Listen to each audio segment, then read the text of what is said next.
Yes, Tuesday everyone. So today, share ko sa inyo kung ano ang na kita ko mga DIY na pwedeng gawing pots ng aking mga gymno.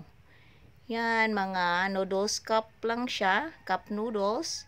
And then yung isa is bottle ng vitamins na pwede naman na gawing pots natin sa mga gymno at cactus natin.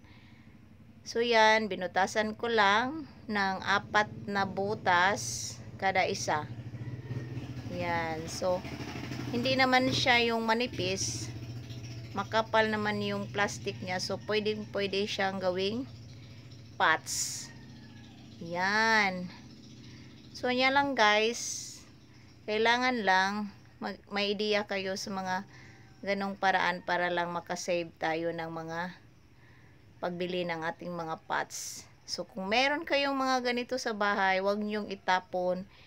I-recycle nyo na lang, gawin nyo na lang mga pots ng inyong mga tanim sa bahay. Yung maliliit lang, kasi maliit naman yung mga cup ng cup noodles. So, yan lang guys. Yan lang ang ginawa ko sa aking mga nakuhang mga cups.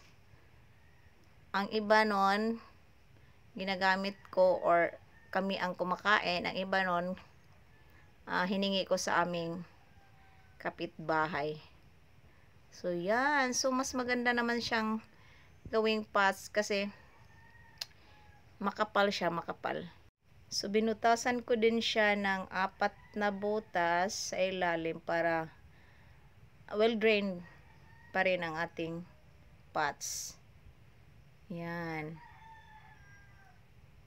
So, ipakita ko sa inyo kung ano ang mga gymno or cactus na ilagay ko dito or ano ang ipapots kong mga halaman dito.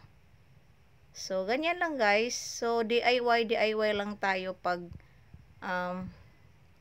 merong mga ma-use pa o ma-reuse na mga basura na. So, yan lang. Thank you for watching. So, sino pang hindi pa nakapag-subscribe sa aking channel, please subscribe my channel, Inday Nanit Vlog.